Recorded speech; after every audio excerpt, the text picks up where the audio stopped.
Assalamualaikum warahmatullahi wabarakatuh. Pada video kali ini, Pak Doni akan menjelaskan mengenai materi bab 1, subbab dari konflik menuju konsensus suatu pembelajaran. Jadi setelah kita kemarin membahas mengenai berbagai ancaman disintegrasi, hari ini kita akan membahas hikmahnya, serta nanti kita juga akan membahas mengenai pahlawan-pahlawan yang berkaitan dengan integrasi bangsa. Hikmah dari berbagai ancaman disintegrasi bangsa itu yang pertama adalah pentingnya persatuan dan kesatuan. Kita harus selalu menekankan persatuan dan kesatuan. Kita harus sadar bahwa Indonesia adalah negara yang bineka, yang berbagai macam jenis, baik dari suku, bahasa, agama, kebudayaan, dan lain sebagainya, sehingga kita harus menekankan kata persatuan. Terus yang kedua adalah kita harus menghargai perbedaan.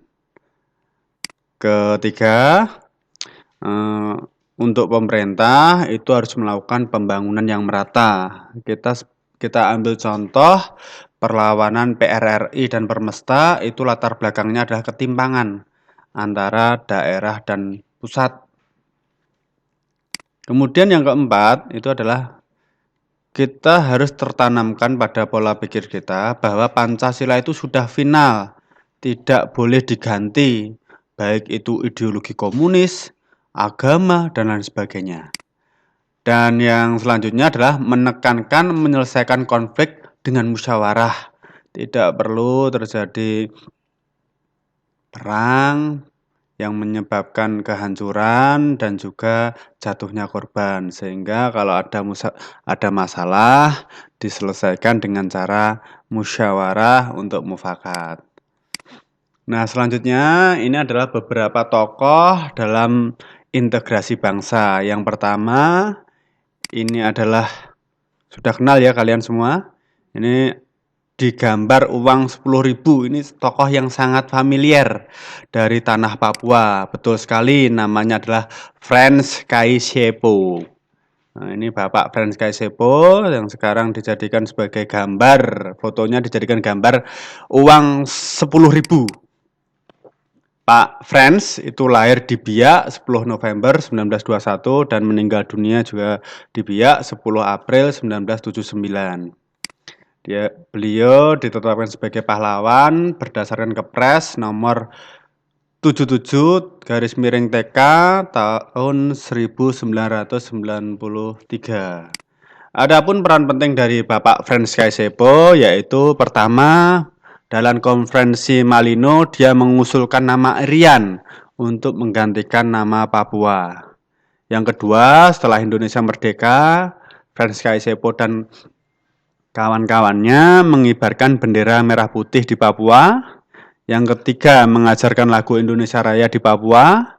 Yang keempat, mendirikan Partai Indonesia Merdeka. Kelima, mendirikan partai politik di Irian. Yang keenam, sebagai gubernur Irian Barat keempat. Dan yang terakhir adalah membantu dalam pelaksanaan Trikora. Mesti kalian belum tahu apa itu Trikora. Trikora itu adalah Tri Komando Rakyat, perintah dari Presiden Soekarno dalam rangka pembebasan Irian Barat. Selanjutnya adalah Silas Papare. Lahir di Serui 18 Desember 1918, meninggal dunia 7 Maret 1979, merupakan juga sama dengan Frans Kaisiepo, tokoh dari Papua. Ditetapkan sebagai pahlawan nasional sama dengan Frans Kaisiepo tahun 1993. Peran pentingnya antara lain melakukan perlawanan terhadap Jepang, membentuk Komite Indonesia Merdeka, mendirikan Partai Kemerdekaan Indonesia Irian (PKII). Ketika dia ditangkap, dibuang ke Jogja, dia mendirikan Badan Perjuangan Irian di Yogyakarta, serta aktif dalam Front Nasional Pembebasan Irian Barat, dan juga menjadi delegasi Indonesia dalam Perjanjian New York. Seperti yang sudah kita ketahui ketika di SMP dulu mengenai pembebasan Irian Barat itu diselesaikan melalui perjanjian New York yang hasilnya nanti wilayah Irian Barat harus diserahkan kepada Indonesia. Terus tokoh selanjutnya adalah Martin Indy. Ini gambarnya Bapak Martin Indy, ganteng sekali kan? Martin Indy itu lahir di Doromena tanggal 14 Maret 1912 dan meninggal dunia tanggal 17 Juli 1986. Sama dengan Bapak Franz Kaisepo dan juga Silas Papare, dijadikan sebagai pahlawan nasional berdasarkan SK Presiden tahun 1993. Ini merupakan peran penting dari Bapak Martin Indy. Yang pertama adalah melakukan perlawanan terhadap Belanda, menjadi ketua Partai Indonesia Merdeka, memimpin gerilya dalam rangka Operasi Trikora, mengikuti perjanjian New York, dan yang terakhir adalah menjadi anggota MPRS mewakili Irian. Itu tadi 3 tokoh merupakan pace dari tanah Papua. Selanjutnya ini adalah Sri Sultan Hamengkubuwono ke-9. Lahirnya di Yogyakarta 12 April 1912 dan meninggal dunia di Washington DC 2 Oktober 1988. Dijadikan pahlawan nasional 8 Juni 2003. Peran pentingnya banyak sekali. Yang pertama adalah mengeluarkan maklumat tanggal 5 September 1945 yang menyatakan bahwa Yogyakarta merupakan bagian dari wilayah Indonesia. Yogyakarta berstatus daerah istimewa. Terus yang kedua, Yogyakarta menjadi ibu kota Indonesia dan menampung pasukan TKR yang harus hijrah menuju Yogyakarta. Yang ketiga, menolak tawaran Belanda untuk menjadi raja di tanah Jawa. Terus yang keempat, menggagas serangan umum 1 Maret 1949 yang mana dalam kurun waktu 6 jam TNI berhasil menguasai Jogja. Yang keenam, Sultan Hamengkubuwono IX itu menjadi salah satu tokoh yang melakukan penandatanganan penyerahan kedaulatan Indonesia tanggal 27 Desember 1949. Berdasarkan KMB, Belanda mengakui kedaulatan RIS atau RIS. Penyerahan kedaulatan dilaksanakan di 2 tempat. Yang pertama adalah di Belanda dan yang kedua adalah di Indonesia. Nah, di Indonesia tokohnya adalah yang menerima Sultan Hamengkubuwono ke-9. Dan yang ketujuh, Sultan Hamengkubuwono ke-9 juga menggiatkan kepanduan di Indonesia. Jadi Sultan Hamengkubuwono IX itu mendapatkan julukan sebagai Bapak Pramuka Indonesia. Terus selanjutnya ada Sultan Syarif Qasim II dari Kerajaan Siak.